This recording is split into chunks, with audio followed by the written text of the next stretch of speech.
أعوذ بالله من الشيطان الرجيم. بسم الله الرحمن الرحيم.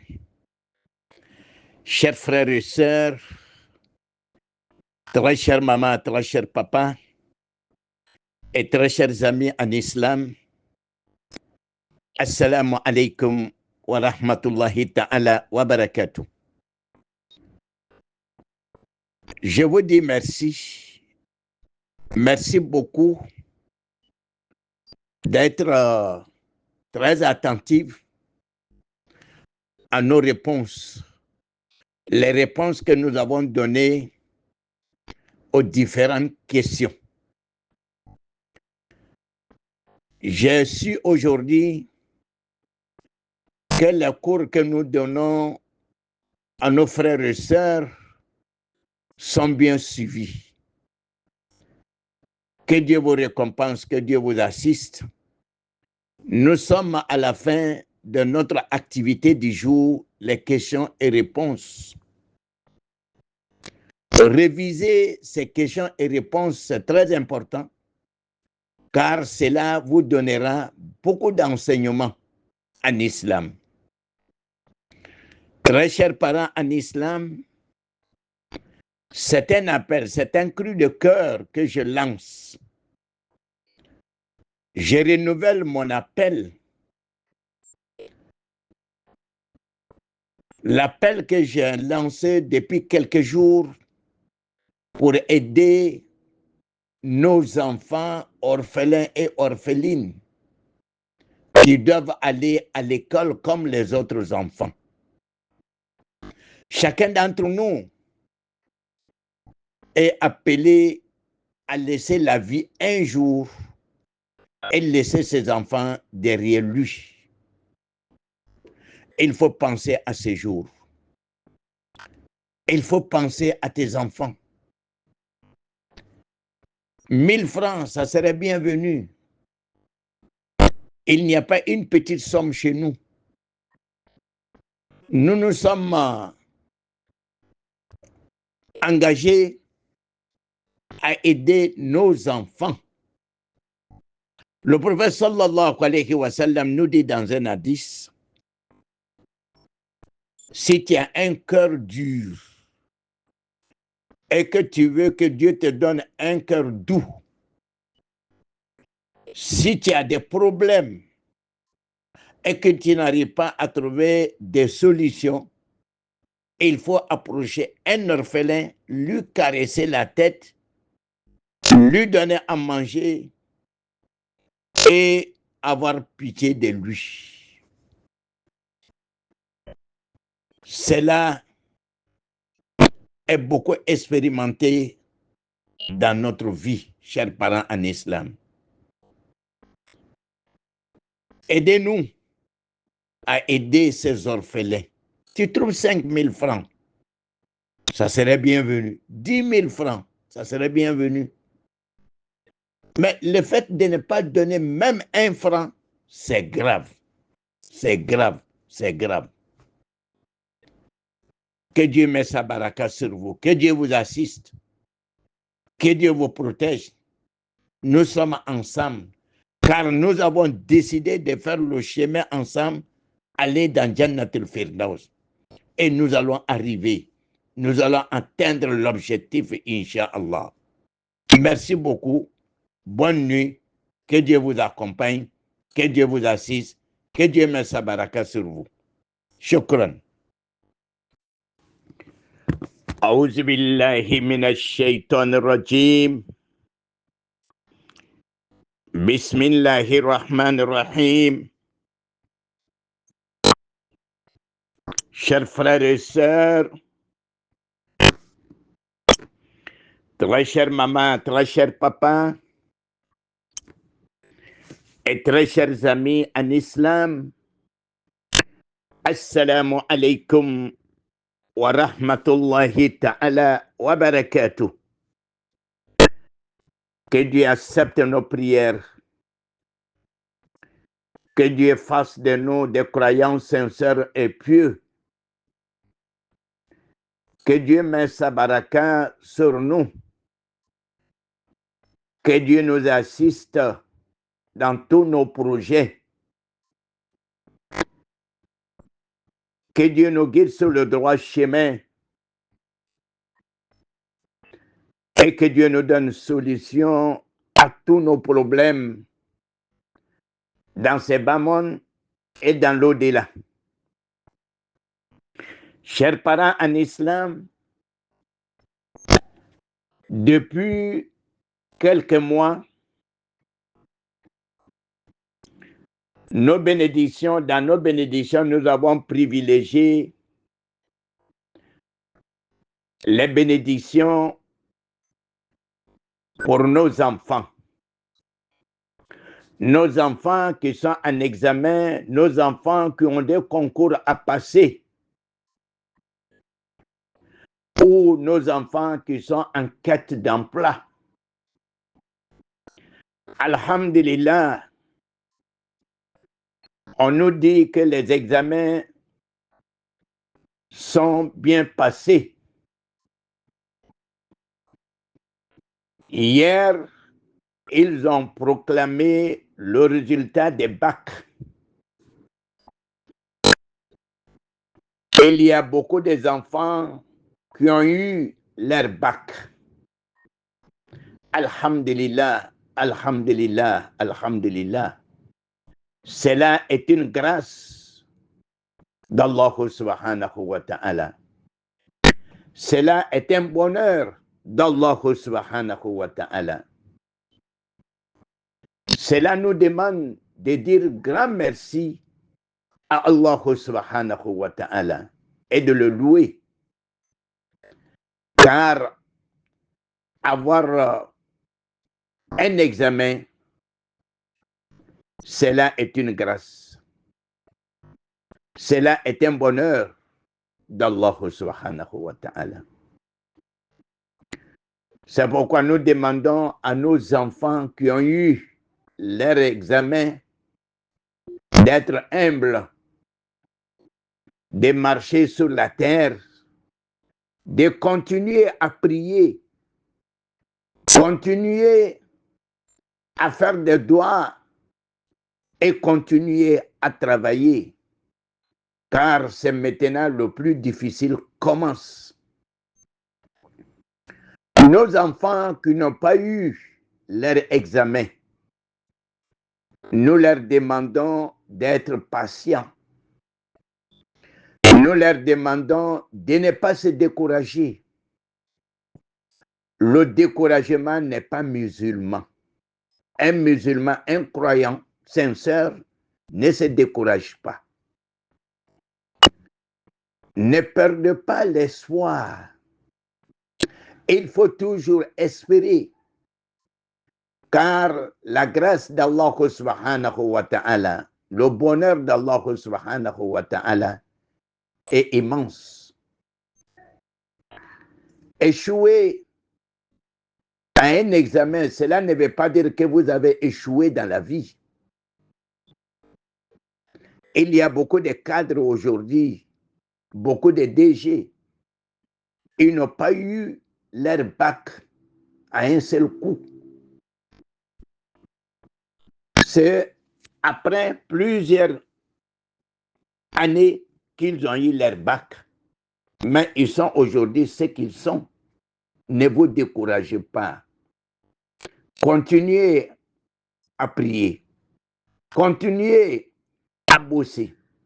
Continuez à demander la clémence d'Allah subhanahu wa ta'ala et la grâce d'Allah subhanahu wa ta'ala.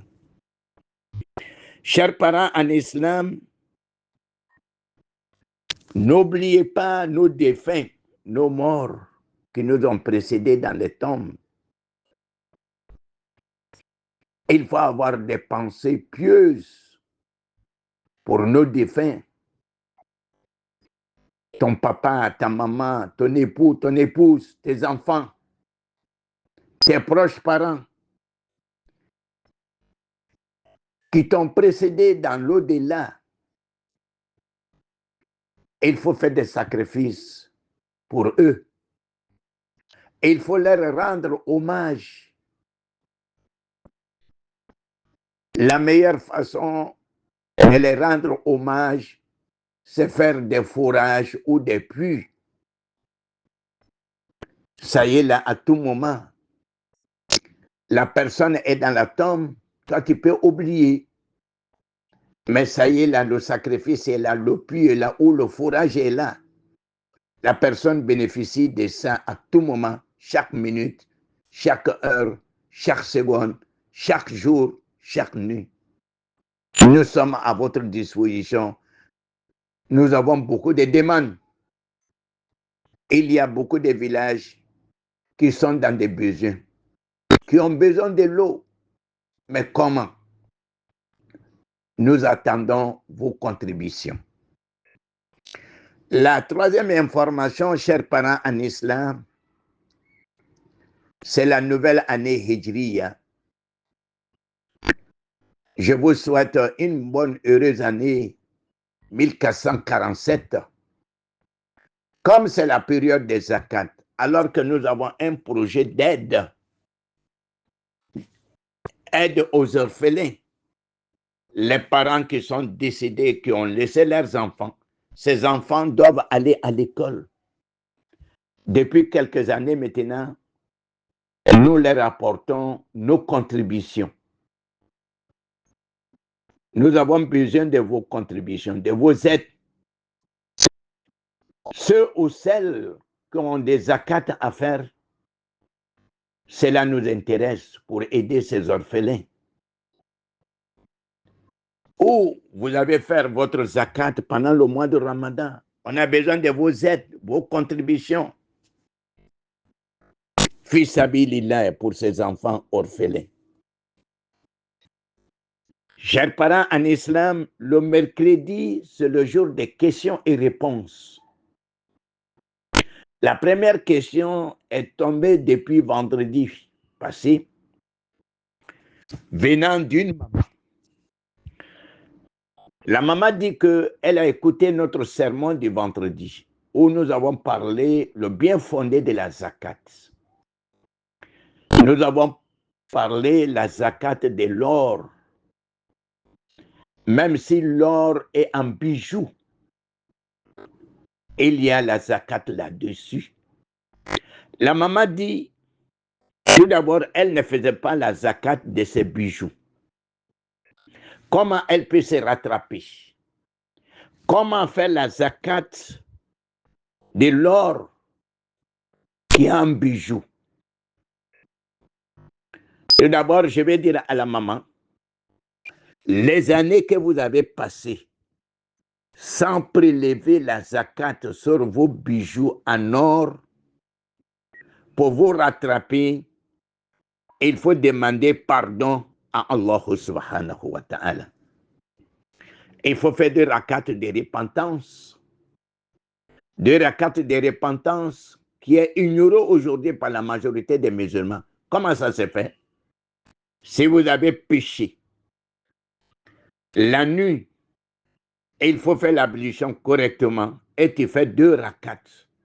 La première rakat, c'est fait avec Surat al-Fatiha plus Qul ya ayyuhal kafirun ou autre sourate que vous connaissez. La deuxième, c'est fait avec Surat al-Fatiha plus Qul huwallahu ahad. Et après, vous demandez pardon à Dieu. Et Dieu est prêt à vous pardonner. Ma maman, toi qui ne faisais pas la zakat de tes bijoux en or, il faut demander pardon à Dieu. Et il faut commencer maintenant à faire la zakat de tes bijoux. Je réponds pour dire que si le montant de l'or que vous possédez atteint à 85 grammes ou plus, il y a la zakat là-dessus. La zakat de 85 grammes d'or, c'est 2,5 grammes. Mais la maman me dit qu'elle a 100 grammes d'or en bijoux. Comment elle doit faire la zakat de ces bijoux? Je dis à la maman d'aller au marché la qualité de l'or qu'elle possède, elle n'a qu'à demander le prix du jour. Par exemple, on va lui dire que 1 gramme coûte 20 000 francs. Et il faut multiplier 20 000 francs par 100. Si vous multipliez 20 000 francs par 100, vous allez trouver un résultat. Ce résultat que vous allez trouver, vous le divisez à 40. Le résultat que vous allez avoir de cette division, c'est la zakat de vos bijoux. Très chère maman, c'est la zakat de votre bijou. Si vous avez besoin de d'autres informations, je suis disponible. La deuxième question du jour vient de la part d'un jeune homme. Cette question est tombée le samedi. C'est un jeune homme qui m'a appelé pour me dire que lui, il a jeûné ce jour, le jour de Ashura. Il a commencé le jeûne de Ashura depuis samedi. Mais malheureusement, il a oublié. Il a fait le rapport intime avec sa femme vers 7 heures du matin. Vers 7 heures du matin. Il a oublié. Est-ce que son jeûne est valide? J'ai répondu et je réponds aujourd'hui pour dire que son jeûne est valide. Un acte commis dans l'oubli, vous n'avez pas de péché, surtout le jeûne. Si tu oublies de manger, de boire ou de faire le rapport intime dans la journée du jeûne, le jeûne n'est pas annulé, il faut continuer. Mais est-ce que c'est vrai, vous avez oublié? Oui, si vous avez oublié, il n'y a pas de problème.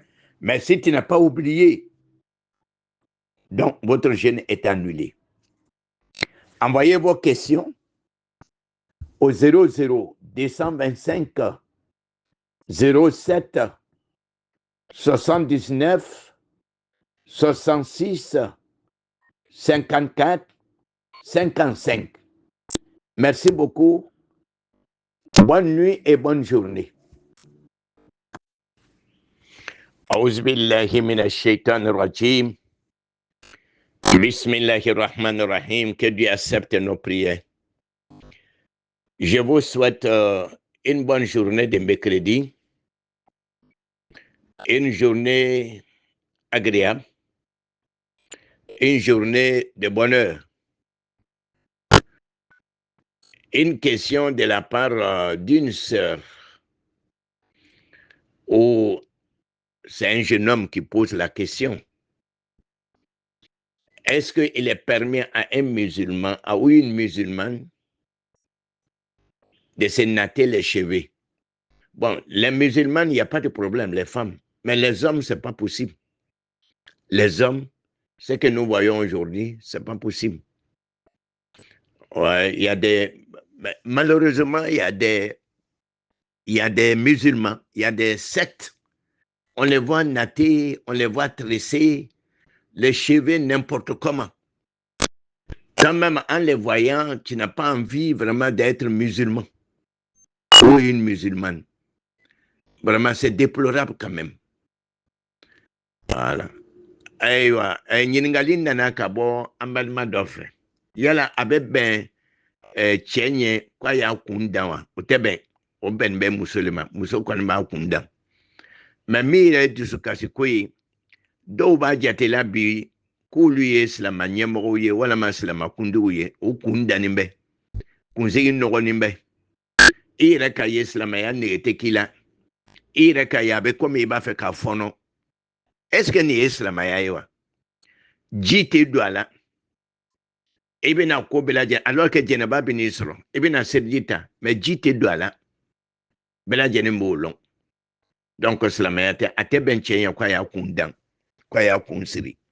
O ye musow talen ye. Ala Taala ko kuranna kɔnɔ ko masiri ye musow talen ye, o tɛ cɛw ta ye. Ala an bɛ sababa ma. أعوذ بالله من الشيطان الرجيم بسم الله الرحمن الرحيم. Des questions de la part d'une sœur. La première, prier avec ton époux à la maison ou aller à la mosquée seul. Quelle est la meilleure formule?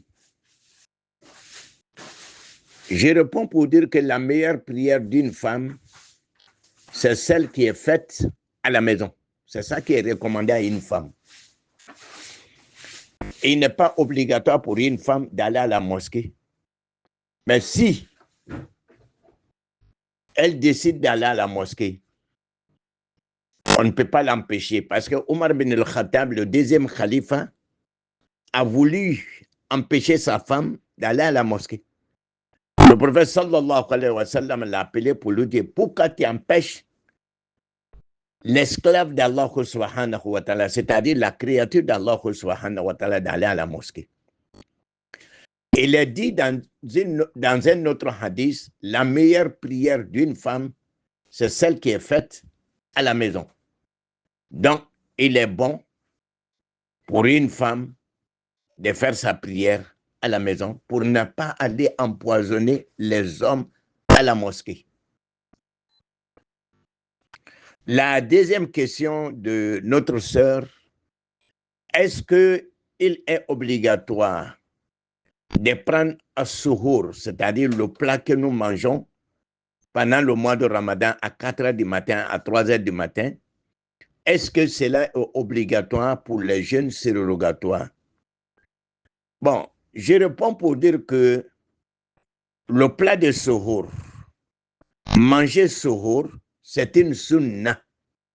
C'est une sunna du prophète Mohammed sallallahu alayhi wa sallam. Et cela aussi a des récompenses.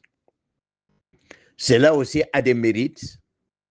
Car le prophète sallallahu alayhi wa sallam nous dit que Allah subhanahu wa ta'ala, les anges prient pour ceux qui mangent ces plats. Donc, vous avez les bénédictions, vous avez le salut d'Allah subhanahu wa ta'ala si vous mangez ces plats. Et il nous dit dans un autre hadith, ne laissez jamais ces plats, même s'il s'agit de boire un verre d'eau, il faut le faire comme suhour. Et suhour aussi vous donne la force pour pouvoir supporter le jeûne dans la journée. Mais cela ne veut pas dire que si tu n'as pas mangé suhour, que ton jeûne n'est pas valide. Le plat de suhour, en le mangeant, cela a des mérites, a des récompenses. Mais si tu n'as pas pu manger un suhour, tu peux jeûner. Cela n'annule pas votre jeûne. Votre jeûne est valide. Aywa, ni amalma muso de nyiningali fla. Ako muso yeseri ni che yeso kono. Wala makata seri misiri la. Ikele ita misiri la. Afla jumalekain. Ango muso ka seri min kapsa katmas ka seri beka min kela buna. Yeseri ya buna. Parce que muso manga kabla kenema n'importe comment.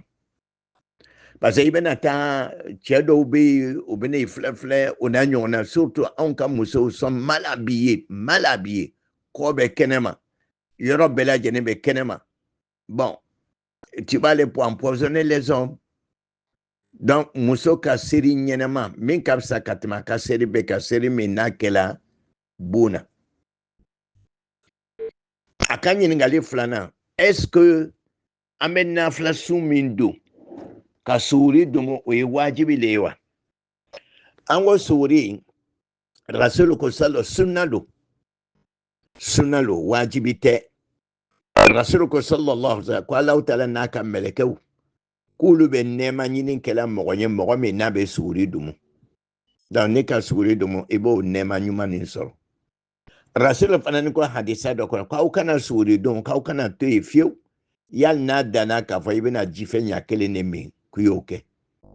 Mais au korete k'a fɔ n'i ma suguri domo n'i ka sun dɔ ko i ka sun ma bila non o kɔrɔ tɛ o ye baraji le b'a la nɛɛma le b'a la a bɛ ta ni ɲɔ tɛ wajibi tɛ mais sunna don o b'a yira k'a fɔ n'i sera k'a kɛ alhamdulilayi i b'a baraji sɔrɔ n'i ma se k'a kɛ problème t'a la أعوذ بالله من الشيطان الرجيم بسم الله الرحمن الرحيم.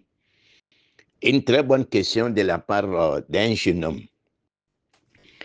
Dans la prière, vous êtes derrière un imam. C'est le point de tashahhud, la tahiyya. L'imam est assis. Toi, tu es assis derrière lui. Vous avez en train de faire la tashahhud. Tu as fini de faire ton tashahhud. L'imam n'est pas encore fini. Est-ce que tu peux reprendre encore? Je réponds pour dire non. En ce moment, Dieu merci, si l'imam n'a pas encore fini son tashahhud, si c'est dernier tashahhud, il faut ajouter des invocations de doigts que tu connais. Voilà. Après chaque tashahhud, je vous ai toujours dit ça. Je dis que c'est un moment de bénédiction, un moment très favorable pour les bénédictions. C'est-à-dire après la dernière tahiyya, après avoir fini de réciter la tashahhud, avant de lancer salam, tu fais des doigts pour toi-même. La tahiyya, salatu ibrahimiya, et puis Allahumma inni a'udhubika min azabi jahannam jusqu'à la fin. Si l'imam n'est pas encore fini de faire son tashahhud, toi tu ajoutes des invocations de doigts pour toi-même avant de lancer salam ou avant salam de l'imam.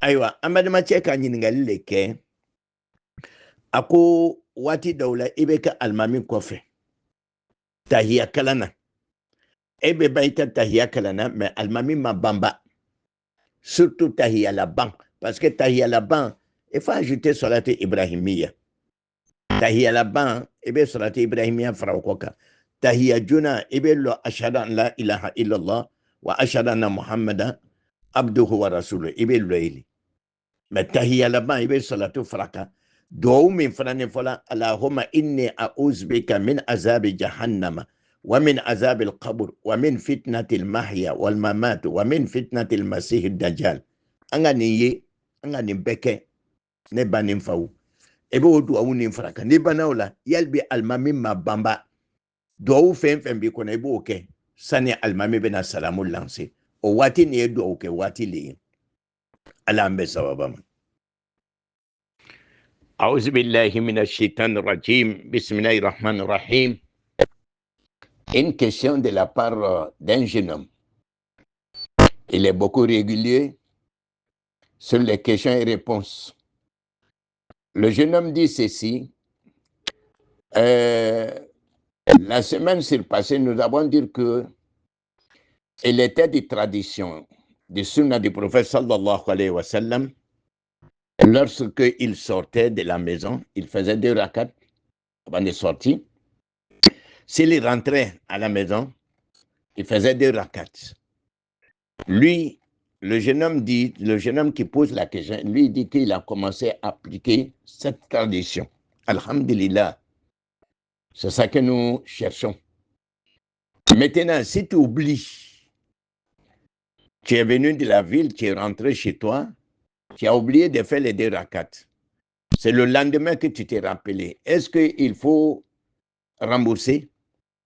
Je réponds pour dire c'est une prière surrogatoire. Tu n'as pas besoin de rembourser. Mais si tu la rembourses aussi, alhamdulillah. Sinon, c'est une prière surrogatoire. Cela n'est pas obligatoire. Donc, tu peux laisser tomber. Comme tu peux la rembourser, il n'y a pas de problème. Tu as le choix. Amadama cheka ɲininkali kɛ comme an ko wolo na ko rasulu sallallahu alayhi wa sallam n'a tun bɛ bɔ so kɔnɔ a bɛ lɔ fila kɛ pour se confier à Dieu. N'a donna fana a bɛ Alahu Taala fo ni lɔ fila ye o ye sunna de ye. A ko ale ka o baara nin dabila alhamdulillah je pense que nous avons fait des progrès. Parce que anga groupe akanobo. Maintenant, akoni nana nina l'offlaninko et hakili majigi ima l'offlanike. Faut kata sinise yala iba Jerusalem. Ango no naflalo. Amase Jerusalem. Mais ni kake bashitala ala batolo. Bashitala. Ibe se kake. Mais wajibite ni yato ifanane fo ifanane tima. Alhamdulillah. Ni yake iba baraji soro. Ni ma ke fanane yab kon problème. Salam alaikum. Une question, beaucoup de faces.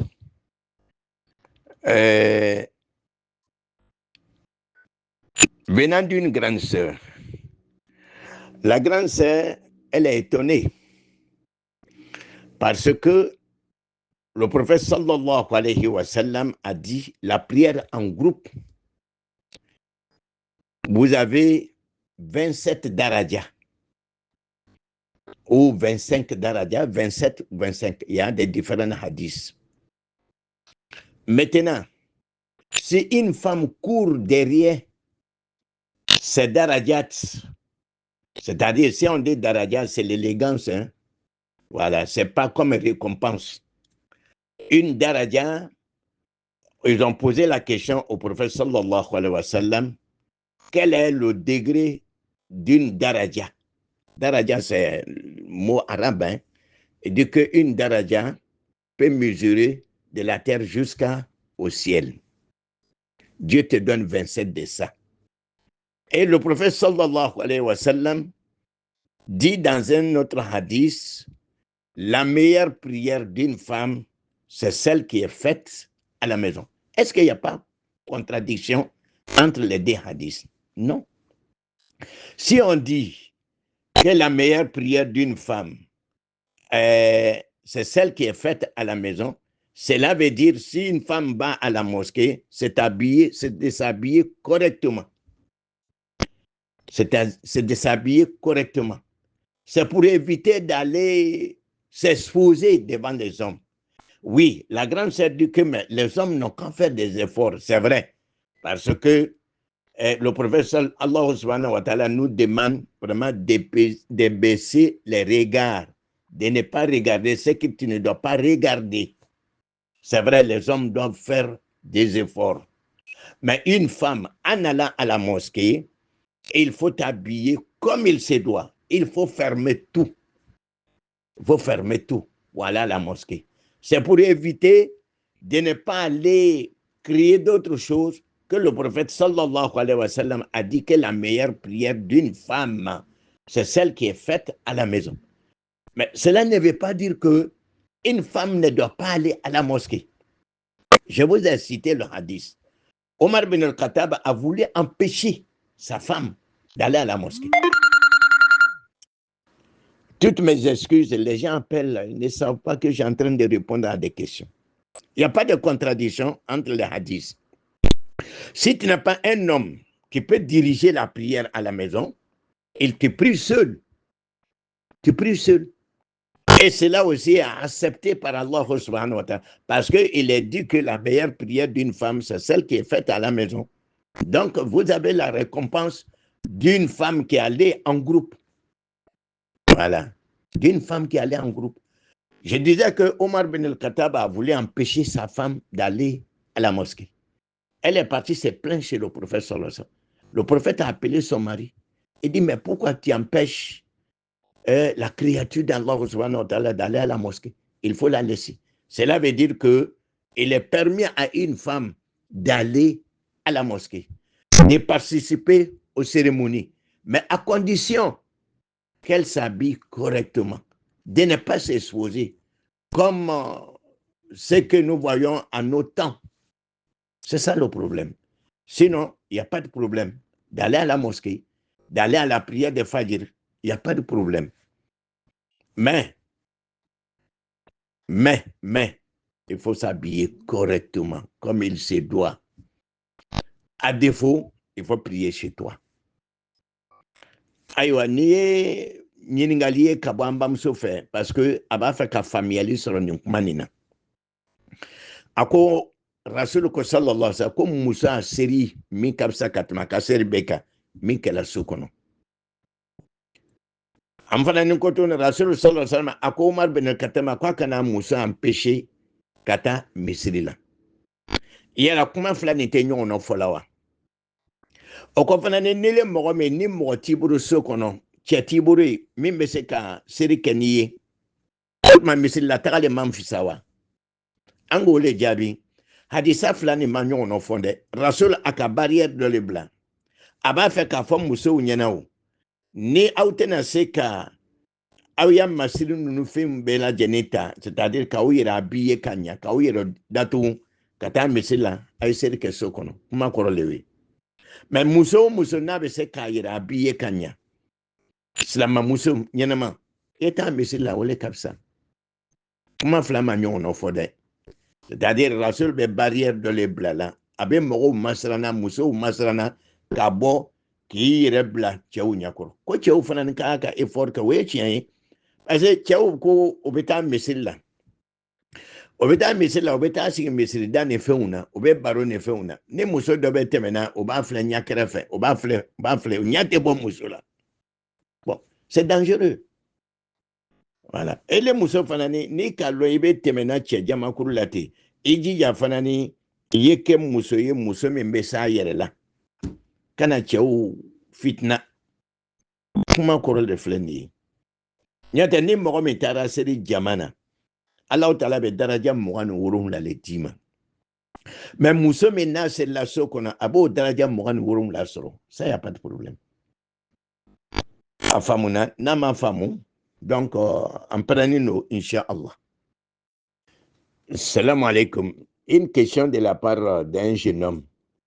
Il dit, est-ce que on peut connaître une fille après avoir la connaître 1 mois, 2 mois et faire le mariage? Est-ce que cela est possible? C'est ça même qui est recommandé. C'est ça même qui est recommandé. Il ne faut jamais retarder un mariage. Mais quant à nous, après avoir eu contact avec une fille, nous sommes ensemble pendant 1 an, 2 ans. On fait des enfants par-ci, par-là.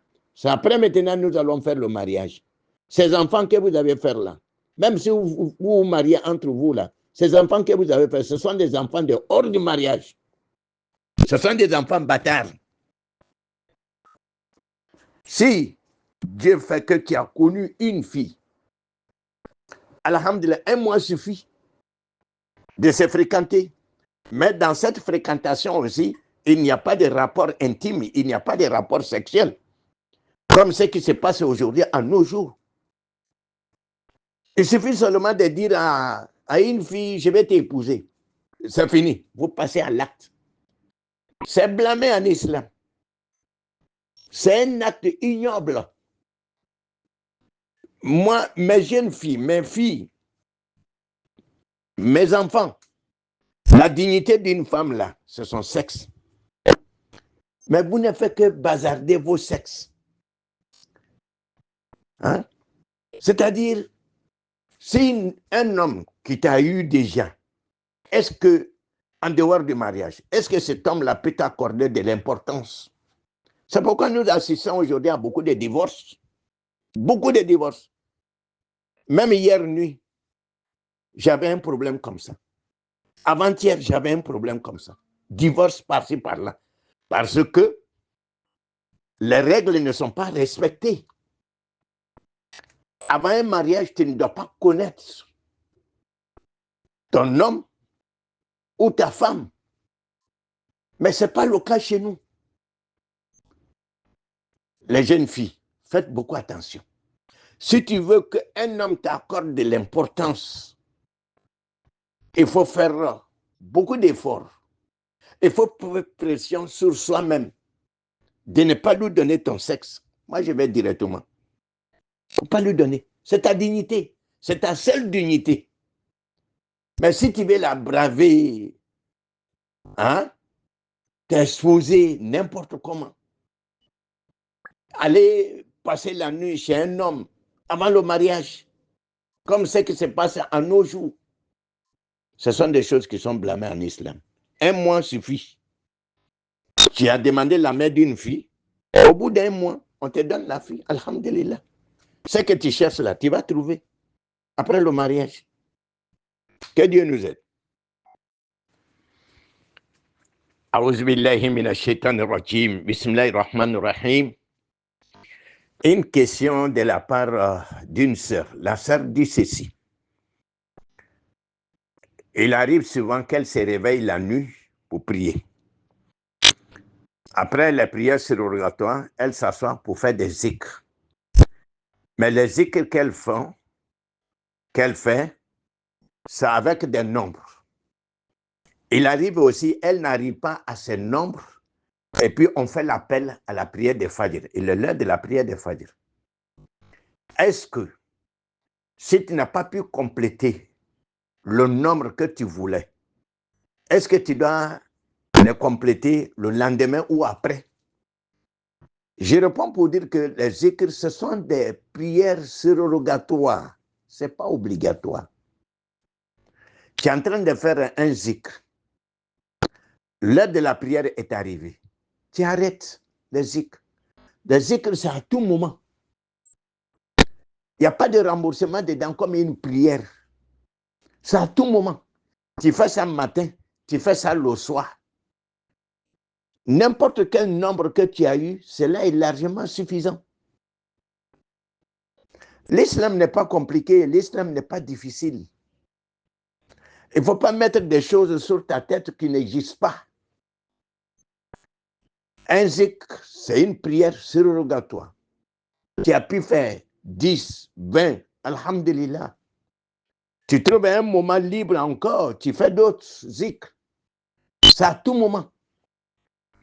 Ambamso ne ben yingali kela. Ako wati doula ale ba fait ka zikru ke souffle. Mais aba fait ka kene diatia de l'aide. Aba fait ka keme sabata, aba fait ka keme nanike. Ako me fajar benase, obe fajar sere wole, oba ila ko sere wati sela. Aba lalo. Est-ce que namase ka a nombre ke, abe nombre minyina, aka juru sarawa. C'est ça, juru saranilo. Ango zikru ye alabato miye nafla ulo. Wajibu te. Ni kase ka minke wati mina ibo oke o wati la. Ni mase ka minke wati mina bashita la. Kana na doni double yire ko doni mais qui n'existe pas. Subhanallah, subhanallah, isela ka ketan anoko. Min nombre fola mina wole seru ko fe tawiye. Ebe minke seru ko fe. Mais ebe munu ke volontairement nombre ta shamambala. Même au cramo de le ken me ka nombre blalai. Oui, rien. Notre nombre ta shamambala. Adobe, c'est vrai, nombre be doula, mais nombre te shamambala. Ni c'est la kazikru minke soma. Okay. Ura fe fanani ye doke. Wati belo, wati loko belo, kafoko jurube sara. Wala ma ya juru sara. Ya dafa forcé. Comme c'est de beke chugamina. C'est pas comme ça. Slamaya kano. Amangbere. Mais ni ko kosi oubla yukuna ibese. Akoma ko zikru jurubena. Zikru jurubena. Ima se ka zikru ke soma ke ura fe. Ima se ka ke soma ke terefe. Tan libre mbibure faut faire. Super. Even Allah wati mena ni se ka min ke ibuke. Miye, c'est-à-dire eka kamunu ke lazim e we kurana kalen. C'est-à-dire chaque nuit meni kala. Chaque matin meni kala. Onanyo. Mais zikru on connaît isela ka min ke olo ni ma se ka min ke abana. Assalamu alaikum. Une très bonne question de la part d'un jeune. Il dit que il a appris qu'une femme ne doit pas voyager seule, sauf avec quelqu'un, vraiment Zou Muharram, quelqu'un qui ne peut pas l'épouser. C'est ça qu'on appelle Zou Muharram. Maintenant, les femmes qui vont seules à la Mecque, comment on peut qualifier leur pèlerinage? Bon, actuellement, l'Arabie Saoudite a trouvé une solution. en faisant les visas, on t'attache à un homme qui est un Zou Muharram. Voilà, donc nous avons une solution à ça. L'Arabie Saoudite a une solution à ces problèmes. C'est-à-dire, il faut un Zou Muharram dans ton visa. C'est-à-dire quelqu'un qui va t'accompagner. Bon, peut-être c'est un arrangement. Mais quand même, on ne peut pas laisser aussi les femmes aller, de ne pas aller à la Mecque, de ne pas aller faire leur pèlerinage, qu'il n'y a pas Zou Muharram. Parce que ce sont des cas de force majeure. Si ces gens de cas se présentent, il faut une solution. Il faut trouver une solution, une porte de sortie, une facilité pour ces cas, un arrangement pour ces cas.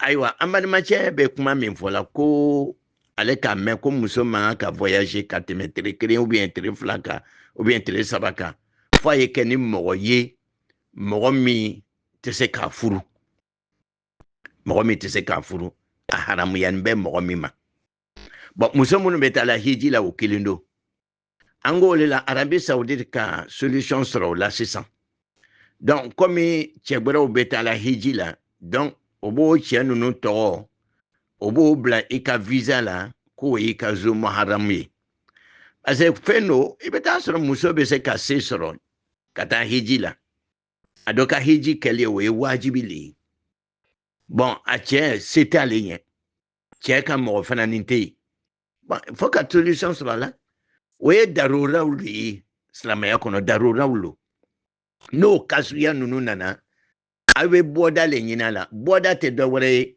o bɛ min kɛla nin ye k'i ye i y'a taché ni cɛ wɛrɛ ye c'est-à-dire k'o kɛ i ka Zou Muharram ye pour que sira ye nɔgɔya i ka hiji ko ye se ka nɔgɔya o de ye bɔda y'a la a kan ka kɛ ten de donc silamɛya man gbɛrɛ n'i do ka gbɛrɛ i yɛrɛ ma i tɛna s'a kɔrɔ. Assalamu alaikum wa rahmatullahi ta'ala barakatuh. Une question relative à la prière venant d'un jeune homme. Le jeune homme dit ceci. En priant, on peut oublier, c'est-à-dire après, c'est une prière de 4 rakats, après 2 rakats, après la tahiyya, tu lances salam. Si cela arrive, si ce genre de cas t'arrive, comment il faut la réparer? Par exemple, quelqu'un qui a fait 2 rakats, il a fait la tahiyya. Au lieu de se lever pour la 3e et la 4e, il a lancé salam. C'est après avoir lancé salam qu'il s'est rappelé. Alhamdulillah, dès que tu t'es rappelé, tu fais les 2 autres rakats qui restent. Tu fais les 2 autres rakats qui restent. Si c'est une prière de 4 rakats, tu fais les 2 autres rakats qui restent. Jusqu'à la fin. À la fin, tu fais la tahiyya. Après la tahiyya, tu lances salam. Après salam, tu te prosternes 2 fois. Tu fais 2 sujouds de réparation. Parce que tu as ajouté quelque chose sur la prière. Donc cette réparation-là, c'est fait après salam. Après salam. Tu fais 2 prosternations et 2 sujouds. Amadu Matia ka ɲininkali kɛ a ko waati dɔw la i bɛ selifana seli la ou bien lansara seli lɔ 4 komi an ka kungoyaw ka ca an kunna i bɛ se ka ɲina lɔ 2 kɛnin kɔfɛ ele ɲɛna ko i sera seli laban na i ka tahiya kɛ e ka salamu bila ni kɔfɛ i hakili jiginna seli ma banba a tɔ ye lɔ 2 i b'a kɛ di n'i bɛ seliji la i bɛ lɔ 2 nin kɛ i yɔrɔ ma jɛnya fɔlɔ i bɛ seliji la i bɛ kɔsɛ i bɛna lɔ 2 nin kɛ lɔ 2 min to la i b'o kɛ ni lɔ 2 nin i bɛ taa se tahiya laban ma ni sera tahiya laban ma i bɛ salamu bila ni ka salamu bila i bɛ sujudu 2 kɛ i ka fɔti min kɛ cɔ o bɛ réparer ni sujudu 2 nin de ye mais sujudu 2 nin bɛ kɛ waati jumɛn après salam a bɛ fɔ olu ma ko ba'da parce que i ka dɔ le fara seli kan i ka mun de fara seli kan i ka salamu min bila lɔ 2 kɛnin kɔfɛ lɔ 2 joona kɛnin kɔfɛ i ka salamu bila ça n'existe pas donc tu as ajouté quelque chose donc aux réparations aux corrections obeke salamu kofeli. Ni ka l'offre ke kaban. Et tu sais reprendre de l'offre la mitula ibu uleke. Nu ko ke ni nana si katahia ke ibe salamu bla nu ko fe ibe sujidu flake. Ega sujidu flake ikisigi ibe salamu bla. Assalamu alaikum wa rahmatullahi ta'ala wa barakatuh. Que Dieu accepte nos prières. Le frère qui avait posé la question sur la réparation d'une prière, il revient encore. La première question que nous avons répondu, c'était par exemple quelqu'un, une prière de 4 rakats, qui a fait 2. Après la tahiyya, première tahiyya, tu as oublié de faire salam. Qu'est-ce qu'il faut faire? Nous avons répondu en disant, tu reviens, tu complètes, tu fais les 2 autres rakats jusqu'à la fin, jusqu'à la tahiyya, jusqu'à salam. Après salam, il faut faire 2 sujouds de réparation. Maintenant, le frère dit que une prière de 3 rakats, si tu ajoutes une autre rakat, tu fais ça à 4. Comment il faut la réparer? Une prière de 4 rakats, tu fais ça 5. Comment il faut la réparer? Donc, je réponds pour dire que tu fais des sujouds après salam, qu'on appelle ba'da, parce que vous avez ajouté quelque chose. Il y a une règle générale pour la correction ou pour la réparation d'une prière. Chaque fois que vous diminuez quelque chose, bon, si je dis diminuer quelque chose, il reste à définir quoi que vous avez diminué. Donc, tu dois faire des sujouds avant de lancer salam, à la fin de la prière. Avant de lancer salam, tu fais des sujouds, parce que vous devez diminuer quelque chose. Si vous avez ajouté quelque chose, tu fais des sujouds après salam. Après salam. Une prière de 3 rakats. Tu as complété ça à 4. Tu fais des sujouds après salam. Une prière de 4 rakats. Tu as fait 5. Des sujouds après salam. Assalamu alaikum wa rahmatullahi ta'ala barakatuh. Une très bonne question de la part d'une jeune dame. Sa question est la suivante.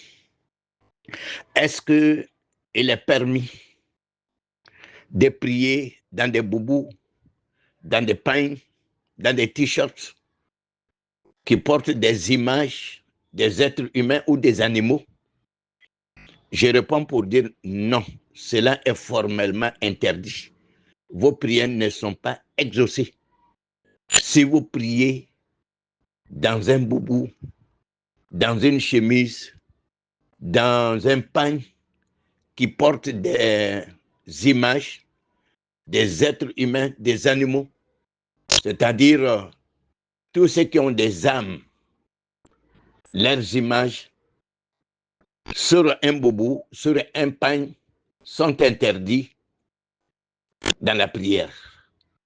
Parce que les anges n'accèdent pas, ne rentrent pas dans une maison où il y a des images.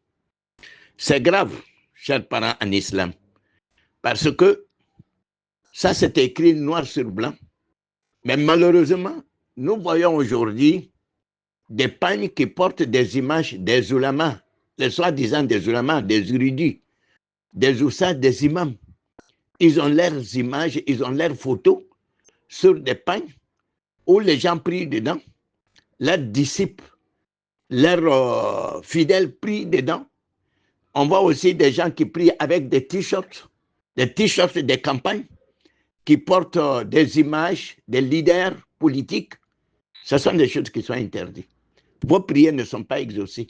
Si tu fais ta prière avec ces gens de boubou, avec ces gens de t-shirts au pain, ta prière n'est pas exaucée. Peut-être les images des choses qui n'ont pas des âmes, par exemple un arbre ou bien une maison, ainsi de suite, qui n'ont pas des âmes. Sinon les animaux, les êtres humains, leurs images sont interdites sur les boubous, sur les pagnes avec dans lesquels nous prions. C'est pas bon. Chers parents en islam, si vous voyez que plus souvent on dit qu'il y a des djinns qui me suivent, il y a des djinns dans cette maison, il y a des maris de nuit, quoi qui favorise leur accès à vos maisons, ce sont les images. Tu rentres dans une maison, les photos sont partout. Les images sont partout. Et puis des images aussi, des photos aussi qui n'ont rien à voir avec l'islam. Ce n'est pas des images des mosquées ni des armes, mais des êtres humains, des leaders politiques, ainsi de suite. Même les imams, leurs photos, tout est interdit. Les chèques, le temps, tout est interdit. Amalma musone kanyiningali menganyiningali nyumalo ko yala ni photo be fanika mo be se ka sernewa ete serneya abadan ni selana e ka ser mamla et ka ser lonkolo ne ke tu t'es fatigué pour rien, ta prière n'est pas exaucée. Akela almami photo yo, akela chèque photo yo, akela politique mode photo yo. Na be fanika be pantalon ne ka be dreke le ka be fani suya ka ani sugu biga nunu ni be fena a be photo main na photo be fen do ka serite ke nai fona ya sro yiriju bien bon ni te fo munona no photo be fe me ka ibise ka ser nai mais adisu kasi ka bonde munu yere ka ni kuma ne fo mo nya wulu yere le photo be tarafe o ka ani pain nunu ko ka mo bo to tege quoi anniversaire ou bien Edilado, ou bien tant de choses, kata sernou ye. Il est massé comme Rogben Kabo Juma, ma ebe moro wule la kata Juma lema. Et de kokuye nyamorle, et de kokuye lonikalale, et koye karamorle. Mais malheureusement, c'est ceux-là qui sont aujourd'hui convoités, ils sont suivis. Malheureusement. Allah hakri madame. أعوذ بالله من الشيطان الرجيم بسم الله الرحمن الرحيم. Nous avons répondu à une question ce matin. La question c'était quoi? Le jeune qui a eu le rapport intime avec son épouse à 7 heures du matin pendant qu'il était en jeûne. Il jeûnait le jour de Ashura. Nous avons dit que ce jeûne est valide. S'il a fait dans l'oubli, il n'y a pas de problème. Son jeûne est accepté. Il y a une sœur qui vient, qui a répondu sur la question en disant, même si c'est un jeûne obligatoire pendant le mois de Ramadan, est-ce que parce que l'acte que le jeûne a commis, c'était pendant un jeûne surrogatoire. Mais pendant le mois de Ramadan, si cela t'arrive, je réponds à ma sœur pour dire, même si cela t'arrive pendant le mois de Ramadan, votre jeûne est valide. Mais il faut être sincère. Est-ce que vous avez oublié réellement? La femme aussi, elle a oublié réellement. Voilà. Donc, si vous avez oublié quelque chose qui est fait dans l'oubli, ou bien par oubli, en islam, il n'y a pas de péché.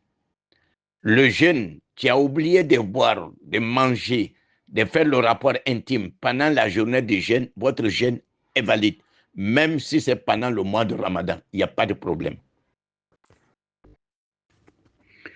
أعوذ بالله من الشيطان الرجيم بسم الله الرحمن الرحيم. Une question relative à la réparation d'une prière, c'est-à-dire la prière de Maghrib. La question vient de la part d'un jeune homme. Le jeune homme dit ceci. Au cours d'une prière de Maghrib, l'imam a fait 2 rakats. Et après 2 rakats, il s'est assis pour la première tahiyya. Il a fait la tahiyya. Après la tahiyya, il a oublié. Il a lancé salam. Alors qu'il reste 1 rakat. Les gens l'ont interpellé. Les gens ont dit Subhanallah. Il s'est ressaisi. Il s'est levé pour faire la 3e rakat. Après la troisième rakat, après salam de la troisième rakat, il devrait faire des sujouds, des réparations, mais il n'a pas fait. Quelqu'un est resté derrière qui a dit sujoud. La personne a dit sujoud. Maintenant, la question, la faute que l'imam a commise mérite d'être réparée.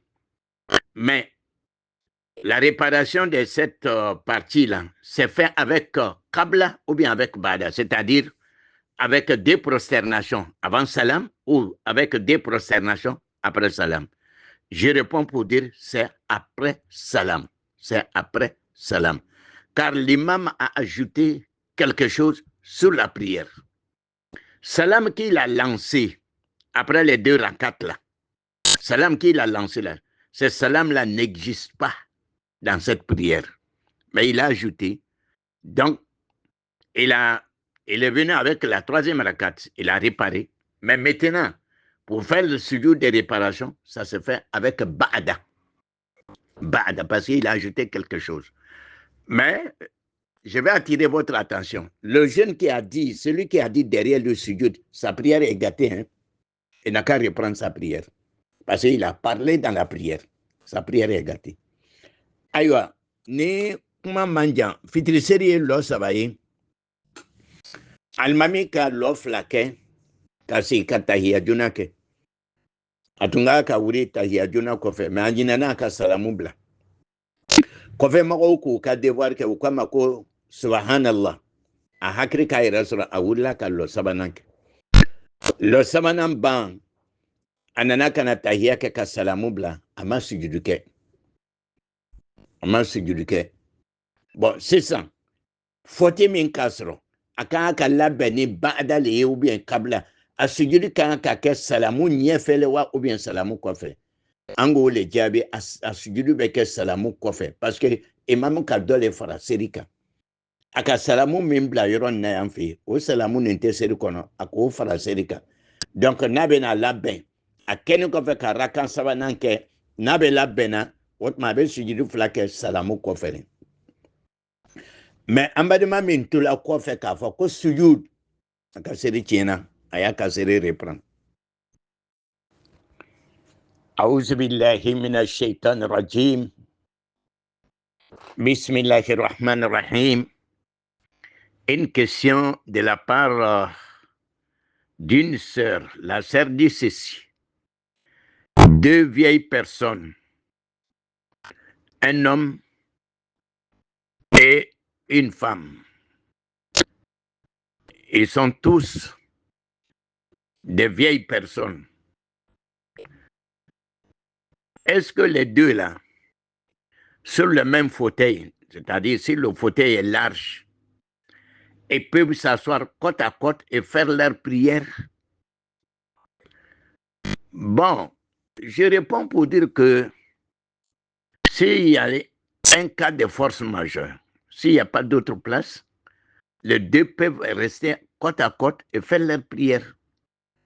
Chacun fait sa prière. Ça, il n'y a pas de problème, il n'y a pas d'inconvénient. C'est la même chose si on va à la Mecque. Plus souvent, les femmes et les hommes prient côte à côte. Parce que il y a une question de place.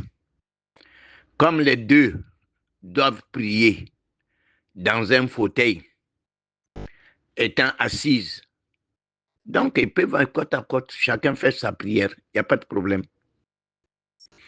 Aïwa, ambam sobe ngali kela, akoma okoroba fla, okorola, che korola, muso korola. Fauteuil mimbe, fauteuil be mo damandama placebo. Est-ce que au bébé se kasi fauteuil ninka, kuka serikewa, nimata sella. Bon, ni placebo te no ko. Bébé se kaka serike, surtout chena musolo. Problème tala. Mais ni placebo be no bola nyonka, ole kapsa l'idéal. No bola nyona ole kapsa. Pour ne pas que l'un va gêner l'autre. Ole kain. Nandara makan ibe alkaba yorola. Chene muso be nyon krefe. Bébé c'est là. Problème t'as là. أعوذ بالله من الشيطان الرجيم بسم الله الرحمن الرحيم. Que Dieu accepte nos prières, que Dieu fasse de nous des croyants sincères. Une très bonne question, une question d'actualité, une question de nos jours. La question vient de la part d'un frère. Le frère dit que il est permis à un musulman d'épouser une chrétienne. Cela est permis en islam. Mais il n'est pas permis à une musulmane d'épouser un chrétien. Le fait d'autoriser un homme musulman d'épouser une chrétienne, c'est avec quelles conditions? Est-ce qu'il y a des conditions ou il n'y a pas de conditions? Je réponds pour dire que le mariage entre un homme musulman et une chrétienne, c'est quelque chose qui est écrit dans le Saint-Coran. C'est quelque chose qui est autorisé par Allah subhanahu wa ta'ala. Le verset est là. Le verset n'a pas été abrogé. Les chrétiens d'alors et les chrétiens d'aujourd'hui sont frappés par les mêmes bâtons, c'est-à-dire c'est les mêmes. Il n'y a pas de différence. C'est ça que les ulémas disent, ce sont les mêmes chrétiens. Parce qu'il y a d'autres qui disent, non, les chrétiens d'avant et les chrétiens d'aujourd'hui ne sont pas les mêmes. Mais le Coran n'a pas fait la différence. C'est permis, c'est permis. Maintenant, c'est un verset qui a besoin d'interprétation. Le verset a été interprété par plusieurs ulamas. Il y a des conditions. Pour marier une chrétienne, il y a des conditions. La première condition, l'homme qui épouse une chrétienne doit être un musulman stable sur sa religion, c'est-à-dire un bon musulman. Cela veut dire un musulman pratiquant, pas un musulman des noms. Et c'est ça qui se passe aujourd'hui. La majorité de nos frères qui épousent les chrétiennes, ce sont des musulmans des noms, ce n'est pas des musulmans pratiquants. Donc la première condition n'est pas respectée par la majorité. La deuxième condition, la chrétienne que vous allez épouser, elle doit être une femme préservée, c'est-à-dire contre l'adultère, contre les bêtises. Elle n'a jamais connu, ou bien elle n'a jamais commis l'adultère ou des bêtises. C'est la deuxième condition. La troisième condition, elle doit être une femme ou une personne qui croit au livre révélé, c'est-à-dire la Bible et la Torah. Elle doit être une personne qui croit à ces livres révélés, pas les Bibles falsifiées. La quatrième condition, il ne faut pas que son mariage va être une cause qui va amener son mari à se détourner de l'islam. Si toi-même tu sais que cette femme, elle va avoir des monopoles sur toi, elle va avoir des pouvoirs sur toi, à la longue, elle va te détourner de l'islam pour aller dans le christianisme, donc le mariage est annulé. La cinquième condition, elle ne doit pas être une personne qui a de la haine contre l'islam, contre les principes de l'islam, contre les musulmans. La femme chrétienne. Mais aujourd'hui, la majorité de ces femmes que nous épousons, les femmes chrétiennes, elles ont des haines contre l'islam, contre les principes de l'islam. Et la sixième condition, il ne faut pas que ce mariage ait eu des impacts sur l'éducation des enfants. Voilà les 6 conditions qui doivent être remplies pour épouser une chrétienne. Mais nous voyons aujourd'hui que la majorité de ces femmes ont entraîné nos enfants dans les églises. La majorité de ces femmes ont détourné leur mari de l'islam et allé dans le christianisme. Donc, il y a beaucoup d'inconvénients. Le verset est là. C'est autorisé. Le verset n'a pas été abrogé. Et Dieu sait que les chrétiens d'avant et les chrétiens de nos jours ne sont pas les mêmes, c'est-à-dire ils allaient falsifier la Bible, tout ça là. Mais Dieu a laissé le verset intact, mais avec ses conditions. Ce qui veut dire, épouser une chrétienne, il y a beaucoup d'inconvénients. Je ne suis pas contre le verset. Je ne suis pas contre l'autorisation d'Allah subhanahu wa ta'ala. Mais ce que nous voyons sur le terrain, par expérience,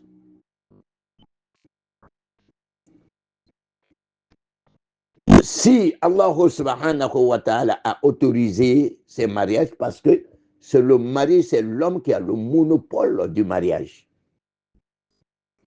Après avoir épousé une femme chrétienne, il faut l'amener dans ta religion. Mais est-ce que nos hommes qui épousent les chrétiennes arrivent à le faire? La question reste toujours posée. Aujourd'hui aussi, alhamdulillah, nous avons tellement de filles musulmanes qui sont à la recherche d'un mariage, qui sont à la recherche d'un mari. Mais hélas, pourquoi les laisser aller marier les chrétiennes? Que Dieu nous en garde, que Dieu nous protège. Donc, nous ne sommes pas contre le mariage, c'est mariage mixte. Mais quand même, il faut que les conditions soient respectées. Merci beaucoup. Merci pour tout. Assalamu alaikum wa rahmatullahi ta'ala wa barakatuh. Une question, une très bonne question, parce que la question concerne l'acquittement de la zakat. Nous sommes dans la période, mais cela ne veut pas dire que tu ne peux pas faire ta zakat dans une autre période. La question vient de la part d'une maman. La maman dit ceci: si tu as l'habitude de faire tes zakats pendant le mois de Ramadan, le mois de Ramadan est arrivé, malheureusement, tu n'as pas pu faire ta zakat. Qu'est-ce que tu dois faire? Est-ce qu'il faut attendre le mois de Ramadan prochain de le faire, ou bien tu dois le faire avant le mois de Ramadan prochain? Bon, on doit regarder d'abord dans la cause qui vous a empêché de faire la zakat. peut-être ton argent était en crédit, mais si c'est crédit, au moment où tu as eu ton argent, c'est en ce moment-là qu'il faut prélever la zakat là-dessus, tu n'attends pas le mois de Ramadan. Ou bien tu étais dans l'incapacité de le faire, tu étais empêché ou bien tu étais malade. Au moment où tu seras libre, il faut le faire, tu n'attends pas le mois de Ramadan. La zakat peut se faire à tout moment. Même si quelqu'un décède, quelqu'un qui a l'habitude de faire ses zakats, le moment de sa zakat est arrivé, il a trouvé qu'il était malade et n'a pas pu prélever la zakat sur sa fortune. Il décède.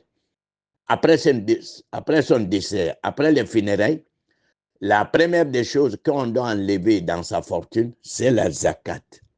C'est la zakat. Après les dettes, après le testament, et après quoi, le reste de la fortune revient aux héritiers.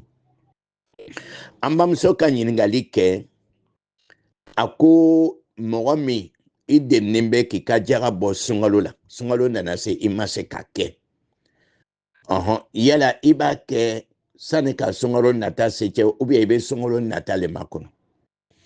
An k'o le jaabi sababu min ka kɛ i ma se ka kɛ an b'o filɛ ni juru lo n'a y'a sɔrɔ i ya nafolo bɛɛ tun bɛ juru la ni ka i ka nafolo sɔrɔ lon min na a jagabɔ lon de ye o ye juru bɛ ten ne. N'a y'a sɔrɔ fana ni i tun man kɛnɛ walama i tun empêcheni bɛ i tun tɛ se ka kɛ i nana i yɛrɛ sɔrɔ lon min na kɛ lon de ye o ye i tɛ sunkalo wɛrɛma kɔnɔ a bɛ kɛ tan ne. Yali ni mɔgɔ min sala k'a sɔrɔ a ma ka jagabɔ waati nana se a man kɛnɛ a ma se ka jagabɔ ni a sala ni sogoya banna tiɲɛtabagaw bɛ a filɛ yala tun y'a ka jagabɔ n'a ma ka jagabɔ o le ye fɛn jɔnɛ ye o bɛ min bɔ a ka nafolo la n'o banna o b'a ka juru sara n'o y'a ka juru sara n'a ye testament saraŋanali min kɛ o b'o respecté n'o banna o bɛ nafolo tɔ ta mais anw b'a kɛ ɲa min ma n'a karisa banna an tɛ jagako ɲaɲini an tɛ juruko ɲaɲini an tɛ testament ko ɲaɲini k'i biri a bɛɛ kan a tɛ kɛla ten dɛ ala hakili ɲuman d'an ma.